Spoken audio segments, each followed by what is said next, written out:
Sabe aquela batalha constante que toda organização enfrenta? Aquela de transformar o caos do dia a dia em controle. Pois é, como é que a gente sincroniza equipes, processos, objetivos para, no fim das contas, alcançar a performance máxima? Bom, hoje a gente vai mergulhar numa solução que busca inspiração na própria natureza da comunicação. E a inspiração vem de um lugar fascinante, o nosso cérebro. Pensa só, os axônios são como as supervias do cérebro. Eles conectam tudo, transmitem informação com uma velocidade e precisão incríveis. A grande sacada aqui foi pensar, e se a gente aplicasse essa mesma lógica ao mundo dos negócios? Criar conexões que fazem tudo fluir, que impulsionam a performance de verdade. Ok, então essa analogia nos joga direto no coração do desafio de qualquer empresa, a gestão. E não estamos falando daquele conceito teórico de livro, sabe? Estamos falando da gestão como uma força real, que mexe com o ponteiro, que influencia a ação e, claro, os resultados.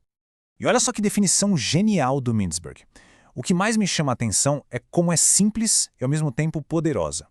Gestão não é preencher formulário, não é burocracia. É, no fim das contas, fazer o que tem que ser feito. Ponto. É uma coisa ativa, é um verbo. É o que realmente empurra a empresa para frente. Mas claro, essa ação não é nada simples. Como a gente vê aqui, a gestão é um monte de coisa ao mesmo tempo. É contínua, tem várias dimensões. Só que o ponto que eu acho mais crucial é esse último. É uma força intangível. É isso mesmo, ninguém consegue pegar na gestão, mas todo mundo sente quando ela está ali ou quando ela não está. É na forma como o trabalho flui ou simplesmente empaca. E é aí que a coisa complica. Porque quando essa força intangível falha, os custos se tornam bem intangíveis, bem reais. Vamos dar uma olhada agora nos problemas que aparecem não porque alguém errou, mas porque o sistema todo está desorganizado. O primeiro grande vilão dessa história é a falta de clareza. Sabe aquela névoa que paira no ar? Aquela dúvida constante de, mas quem faz o quê? Parece pequeno, né? Mas são essas pequenas incertezas do dia a dia que, quando a gente soma tudo, viram uma bola de neve ou um problema gigantesco. E essa tabela aqui mostra o estrago na prática. A pergunta quem faz o quê não é só um detalhezinho. Ela vira na ponta um prazo perdido. Aquela frase clássica, ué, pensei que você que estava fazendo isso, é o sintoma de uma falha de comunicação que pode simplesmente travar um projeto. E eu esqueci daquela tarefa. Nossa, isso aí derruba o moral de qualquer time. Beleza, e qual o segundo vilão? A falta de sincronia.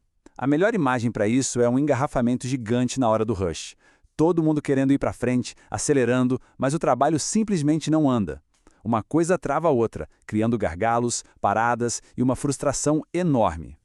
As consequências disso são bem pesadas. Olha só, tarefa feita na ordem errada é retrabalho na certa, esforço jogado fora, um processo que demora mais que normal, pronto, está criado o gargalo que segura a receita da empresa. E a distribuição de trabalho desigual, isso cria um ambiente péssimo, com gente sobrecarregada, esgotada e outros ociosos.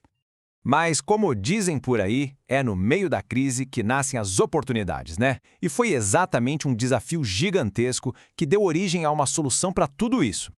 A história por trás disso é bem interessante. Lembra do final de 2019, começo da pandemia, todo mundo indo para casa? De repente, gerenciar equipes remotamente virou um caos. Foi essa necessidade, essa urgência, que fez com que 30 anos de experiência em processos fossem, digamos, empacotados em uma ferramenta real, feita para resolver esse problema bem concreto. Ok, já vimos os problemas, o caos, agora vamos virar a chave e olhar para a solução. Como é que se ataca cada um desses pontos que a gente discutiu? Lembra da falta de clareza? Aquele quem faz o quê? A solução para isso é o que a gente pode chamar de fonte única da verdade. Chega de informação espalhada em e-mail, planilha, mensagem. A ideia é ter um lugar só, um repositório central, onde está definido preto no branco quem é responsável pelo quê e até quando. A confusão simplesmente desaparece. E para consertar aqueles fluxos de trabalho quebrados, o ataque é feito em etapas. Primeiro, colocar ordem na casa, sequenciar as tarefas de forma lógica. Depois, automatizar a passagem de bastão. Quando uma tarefa acaba, a próxima começa, sem atrito. O sistema também avisa todo mundo sobre os prazos, para ninguém esquecer.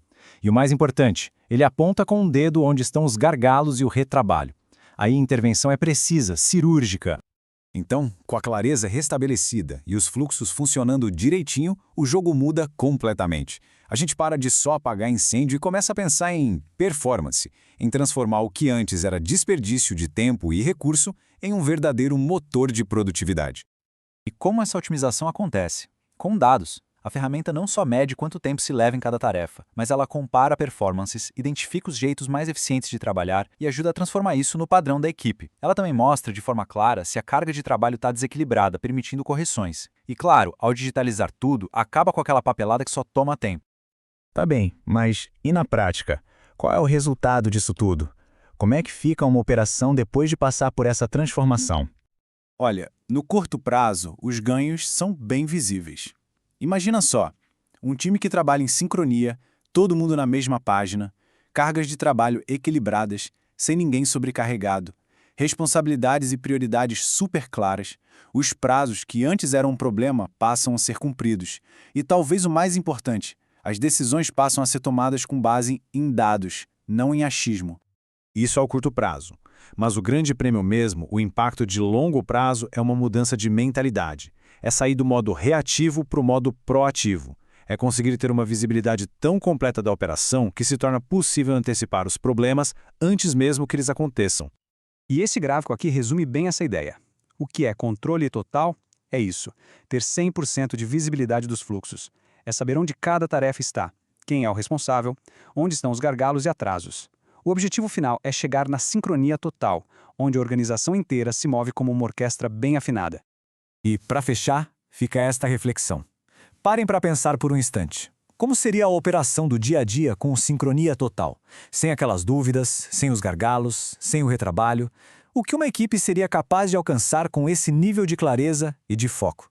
Essa é a verdadeira medida do que significa ter o controle.